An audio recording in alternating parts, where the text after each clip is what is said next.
this episode of This Nano Life. I'm Peter Sprifilis, and this is my observations of the planet as viewed from Nanup down here in the southwest of Western Australia.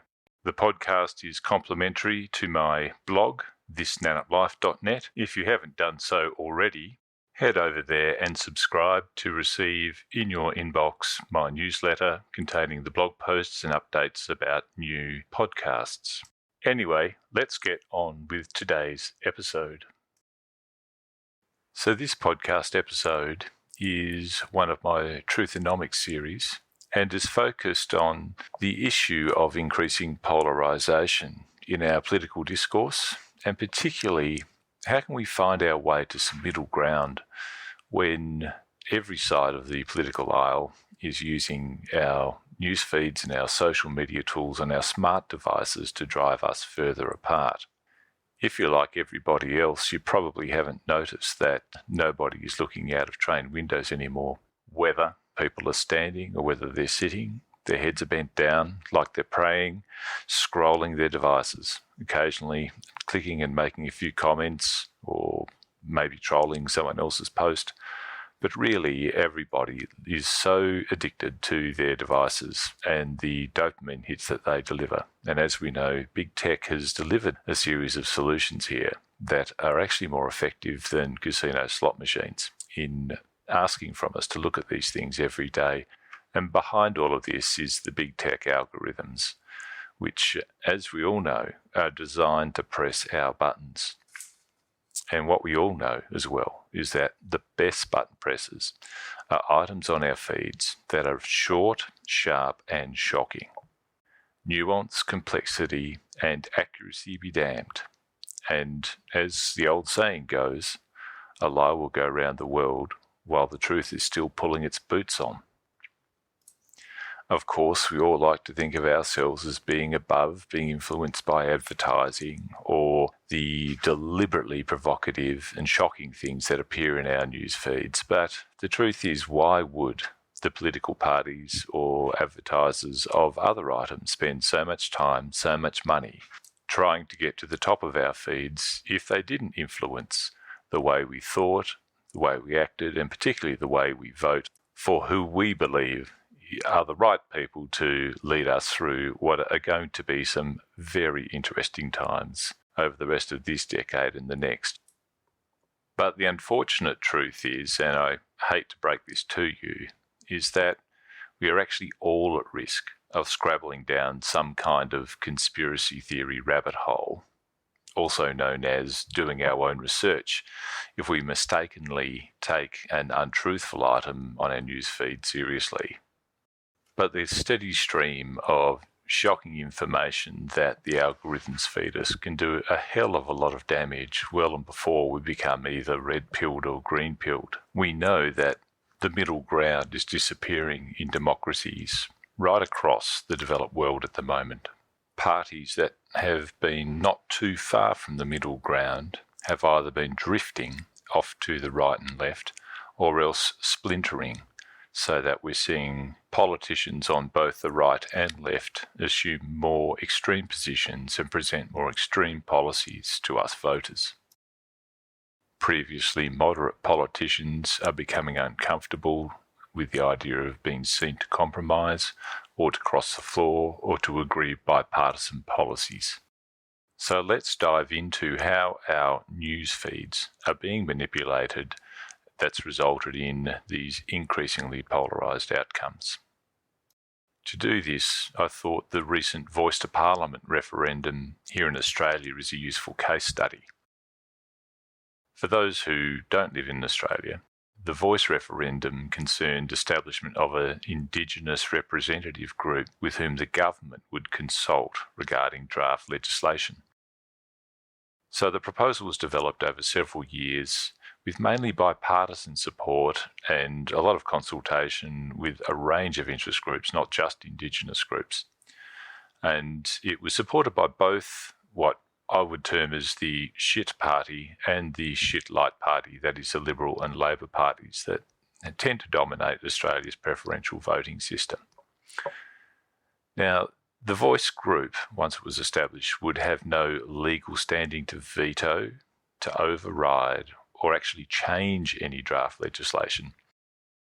The concept was a purely consultative group, and it was really based on the principle that the folk who are most likely to understand the impacts of policy upon them are actually the people who are affected by those policies. So rather than have Canberra mandarins assume they know what's going to happen, make recommendations to government about the impacts of policy on Indigenous Australians, the group was designed to provide a short circuit so that legislators could hear from Indigenous people themselves about the likely impacts, so that untoward effects of policies and better options were explored than ones which were just dreamed up in suburban middle-class Canberra. Now, quite late in the process, and we're talking just a few months before the referendum that we'd all heard about for 3 or 4 years, the leader of the shit party, that's the Liberal Party, or what in Australia is really a Conservative Party, decided to break away from the bipartisan position for purely political ends. And really what happened next is an illustration of the liar's playbook that is used by people who want to manipulate news feeds and our voting intentions on a matter of issues, and was seen with great effect with both Brexit and Donald Trump's US election campaigns. So what are the elements of this liar's playbook? Well, the first thing to do is to lie. The next thing to do is to repeat the lie. And in fact, repeat the lie at every possible opportunity, even though people might publish rebuttals, question you. Don't acknowledge the way you're being questioned. Just keep repeating the lie. And even though there'll be some people who may believe the lie and end up doing their own research and ending up completely red-pilled or green-pilled, the main purpose of the lie is to engender doubt, particularly doubt in the minds of reasonable-minded, middle-ground type voters who, when faced with a repeated barrage of politicians stating something as fact in an authoritative way, really can't bring themselves to believe that it is a lie, but then really can't accept that it is the truth either. In the case of the Voice to Parliament, the lie that was allowed to spread was that making this change to the Australian Constitution was but the start of a slippery slope towards Indigenous Australians reclaiming ownership of suburban backyards of white Australians. Now, this lie was allowed to metastasise across all available platforms, so much so that it forced our shitlight, that is the Labor Party Prime Minister of Australia, Anthony Albanese, to reassure Australians on Talkback Radio that suburban backyards would be safe. He had to say that out loud to the Australian population on Talkback Radio. This was a perfect outcome for the shit party's senior leadership, who then just went all in on step 4 of the Lies Playbook, rallying voters with the chant, "If you don't know, vote no. If you don't know, vote no." So, of course, this meant the referendum was on a hiding to nothing. Australia's inherent conservatism, coupled with our entrenched racism, delivered a national no vote of 60%. Here in the southwest of Western Australia, the figures were even worse than that. It was closer to 2 to 1 against.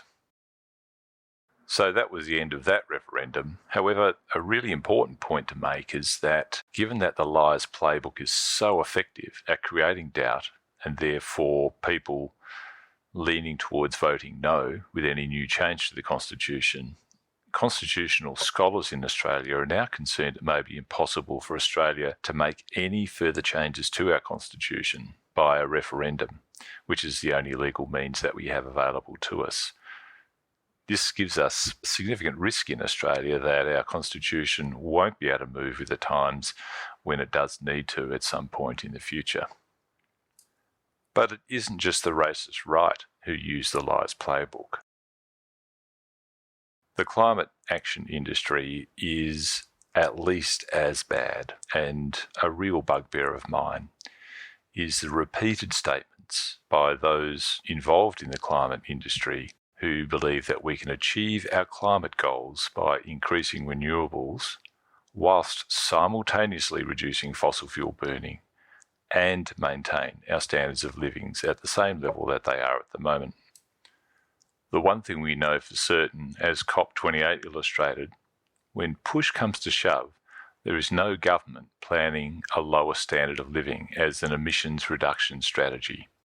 While there is a lot of talk about increasing the use of renewables, which you can find in my blog post, my Truthonomics number 3, where I talk about the need for renewables to be supported by batteries and the fact that I prefer to call renewables intermittents, if only to remind ourselves that it needs batteries and other forms of energy as backup.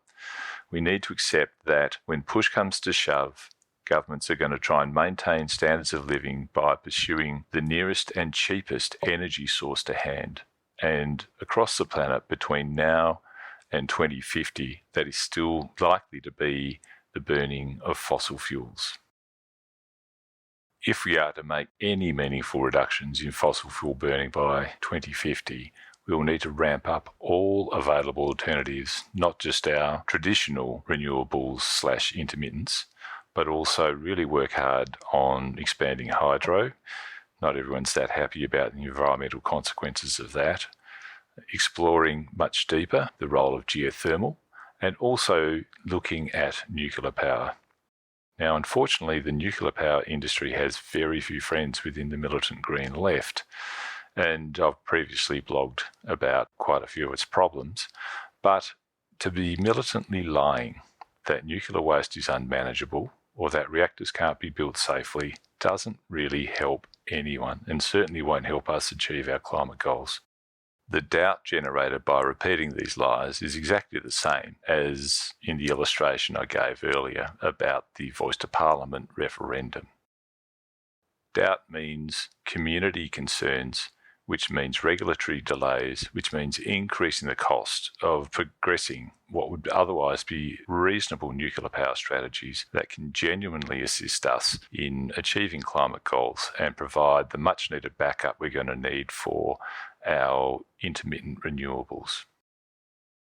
Anyway, so that's a little piece on the lies playbook and how our feeds are used by liars to create a situation where sensible policies can't be pursued in the interests of us all, our climate and the environment.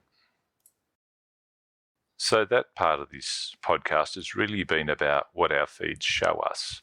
I'd like now to touch on what our feed doesn't show us, and the fact that the truth of an issue may not necessarily be somewhere in the middle of the conflicting narratives that are filling up our feeds, but hidden elsewhere out of sight.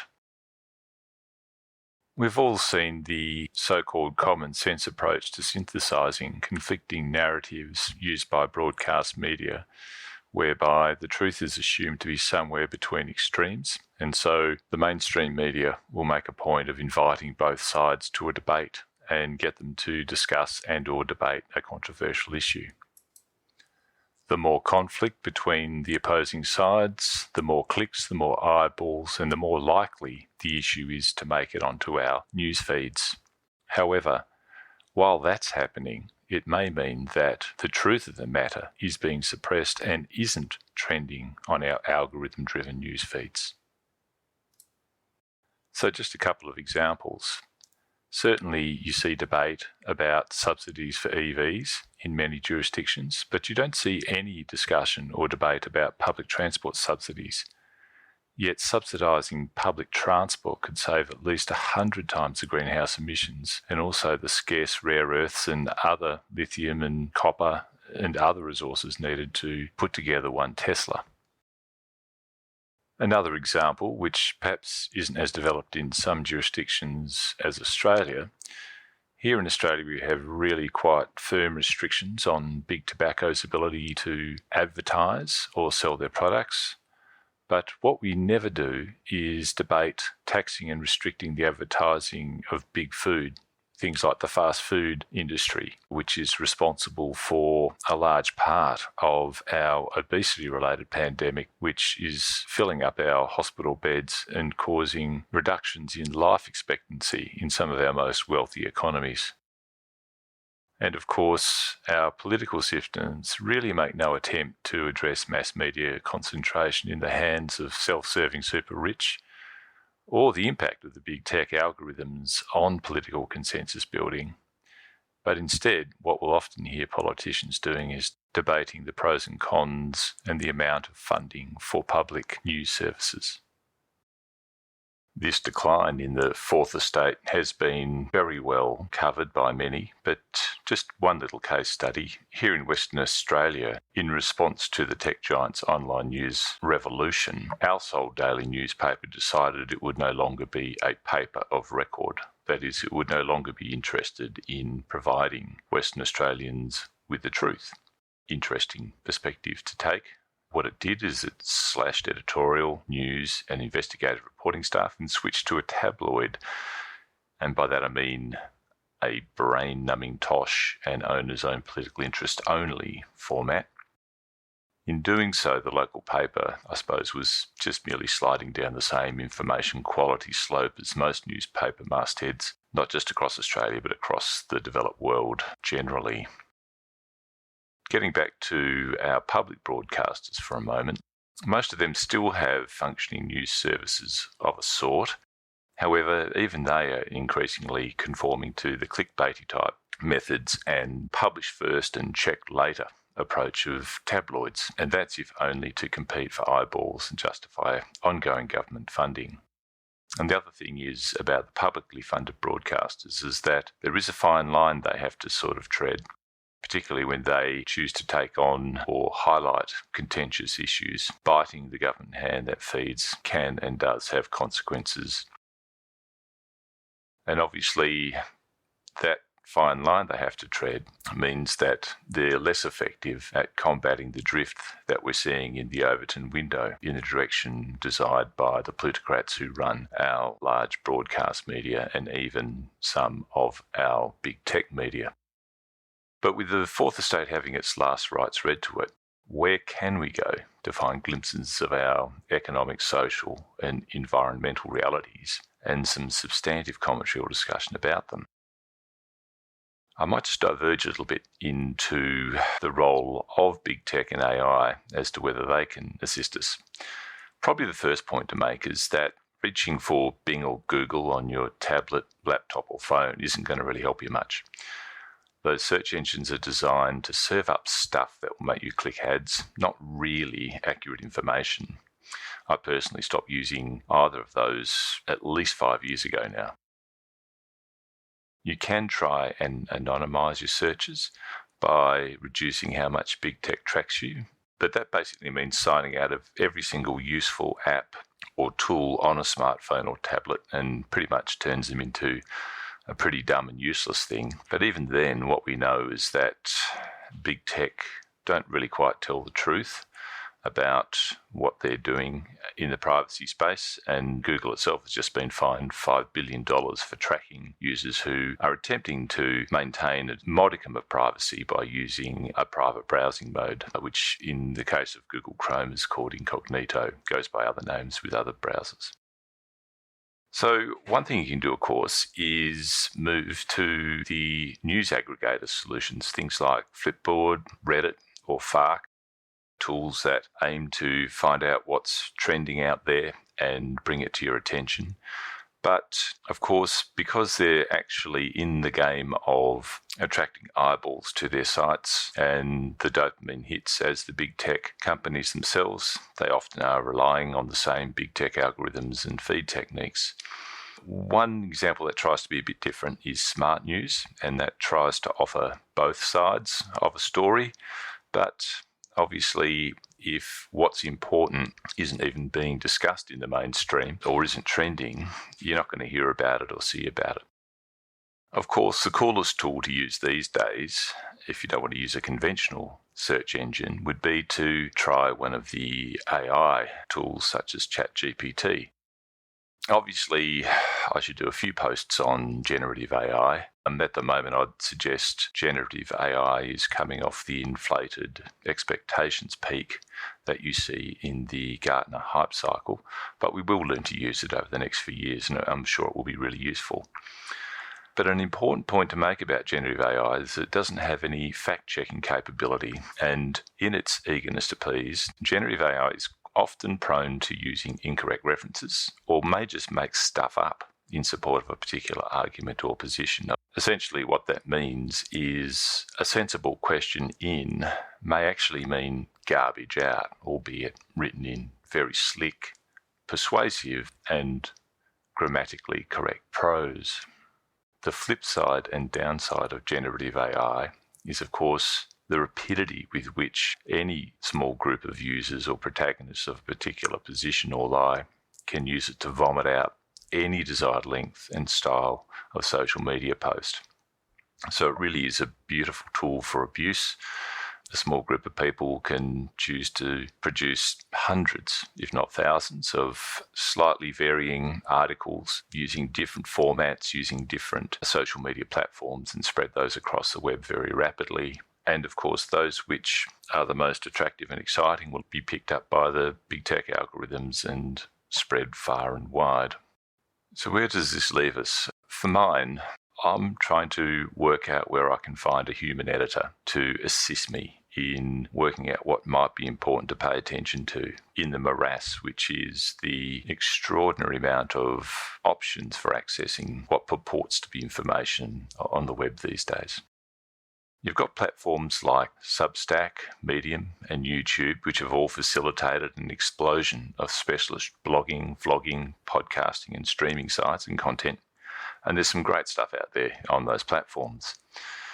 Some of the best ones are supported by a paid subscription model, but I personally don't have the time to sign up for somewhere like 50 or 100 independent subscriptions to cover a decent range of topics. And in terms of a value for money proposition, the dilemma is even subscribing to just 2 high quality blogs, which might only offer between them 4 articles a month, is going to cost more than subscribing to a daily masthead, even though, as I've outlined, the concern with the daily mastheads is that they're really not in the business anymore of providing reasonable information.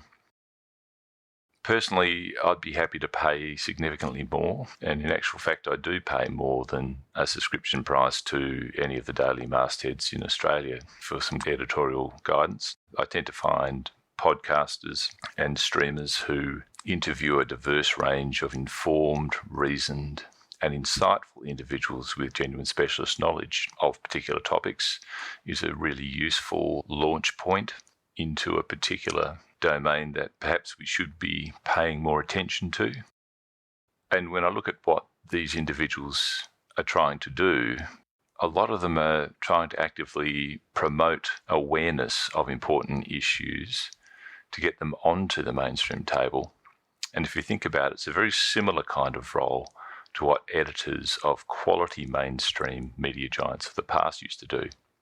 But most of your individual podcasters or YouTube interviewers don't really have anything like the profound reach of an editor of a national daily masthead of yore. What I hope is that over the next few years we'll see better newsfeed models emerge that are less driven by algorithms. I would really like to see models where human editorialship is included in the brief. A lot of the news aggregators, I think, would do a lot better if they brought in some human editorialship and even had editors reviving the art of providing journalistic commentary on a daily basis around topics that require more attention than the latest cat video. Perhaps then we'll be better informed and can engage in more meaningful and useful discourse rather than continuing to scroll and troll our way to extremism. In the meantime, perhaps we could all attempt to scroll a little bit less, look out the window a little bit more, reflect on how increasingly polarised we are becoming, and perhaps try and connect with each other, either on our side and particularly on the other side, a little bit more.